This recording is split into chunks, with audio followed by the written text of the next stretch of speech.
Hello, my people. Good day to you, good morning, good afternoon, good evening. Whatever time zone you're listening to this, thank you for tuning in. Thank you for joining me on today's episode of Daily Mind Shift. My name is Michael Ojola for Mindset Transformation Africa. And on today's episode, I just want to advise us, especially about how we talk to ourselves. Let me anchor today's episode on this statement. You should make it a habit to exchange kind words with yourself more often. You should make it a habit to exchange kind words with yourself more often. That is what I want us to think about. That is what I want us to meditate upon. And that is what I want us to talk about today. Self-kindness is important.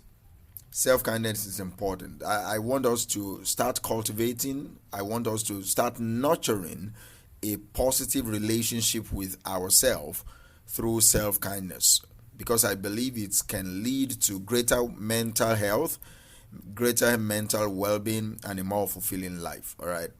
So today we'll talk about some points. You know how I do it. I've just talk about some points, talk about some concepts, some insights, and then I wrap it up. All right. Self-kindness is going to be important. All right. You should make it a habit to exchange kind words with yourself more often. You need to understand the impact of self-talk on your well-being. This is what I know. Our inner dialogue, the conversations that we have with ourselves, plays a significant role in shaping our thoughts. It plays a significant role in shaping our emotions, and ultimately it determines our overall well-being, our overall life pattern, our overall wellness, our overall outlook about life generally. All right. But unfortunately, many of us are our own harshest critics. You are your own worst enemy. We often engage in negative self-talk that I believe undermines our confidence, and I believe it hinders personal development, personal growth. So you need to recognize and accept and acknowledge the impact of self-talk in your life, in the success that you want to encounter, in the success that you want to enjoy. All right. And I believe recognizing the impact of self-talk is the first step towards cultivating a habit of self-kindness, towards cultivating a habit of being kind to yourself, being compassionate towards yourself. And also, there is this habit of self-kindness. I just mentioned it right now. You need to cultivate that habit. Self-kindness involves you intentionally choosing words, choosing thoughts that promote your understanding, that is compassionate. Do you understand me? Choosing words and thoughts that promote understanding, that promote compassion, and that promote encouragement towards yourself. Do you understand? It's about treating yourself with the same warmth, with the same gentleness that you would offer to a friend that is in need. All right. So it's important for you to cultivate a habit of self-kindness, and it is an ongoing practice. Because you're kind to yourself today doesn't mean you'll be kind to yourself tomorrow. We are human beings. So it's something that is ongoing, and I believe it leads to a more positive and empowering relationship with yourself. You need to also break the cycle of self-criticism. You need to break the cycle of self-criticism. I believe many of us have internalized patterns of self-criticism, and that often comes from societal expectations, from comparison, or some past experiences. So breaking the cycle of self-criticism requires conscious effort, and it requires a commitment to changing the way we speak to ourselves. All right.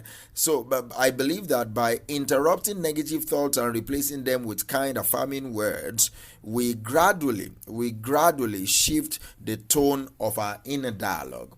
There is a language called the language of self-encouragement, and that is what I want you to start using with yourself right now. The language we use when talking to ourselves matters, all right? Choosing words of self-encouragement develops a mindset of positivity and resilience within us. Instead of we dwelling on perceived shortcomings, you focus on acknowledging your efforts, all right? Celebrating small victories and offering words that inspire confidence in you and that inspire self-love. See, the language of self-encouragement becomes a powerful strategy, a powerful tool for cultivating a healthy self-image within you.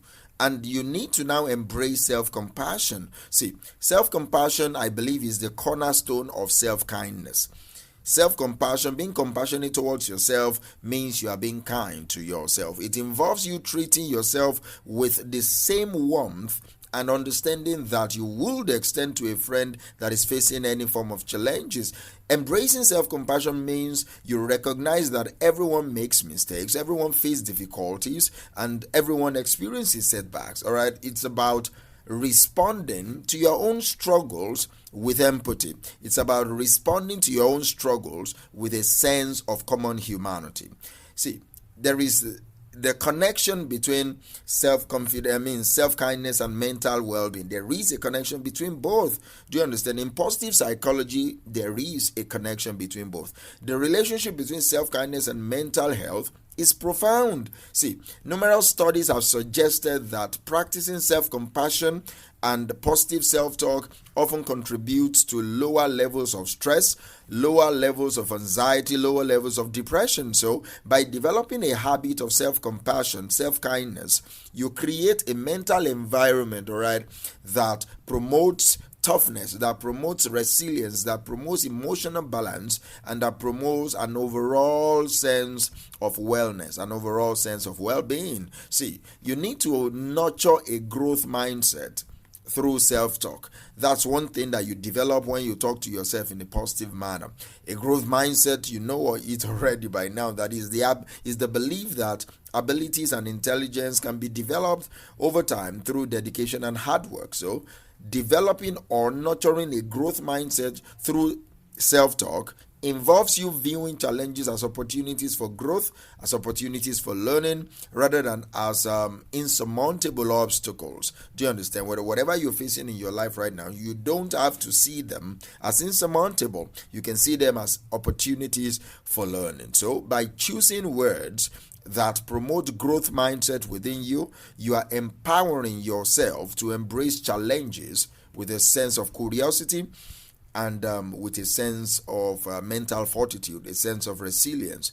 And you need to also overcome imposter syndrome you can also overcome imposter syndrome through self-kindness. All right, imposter syndrome, you should know the meaning, but for the sake of the people that don't know, is the feeling of inadequacy despite evidence of success.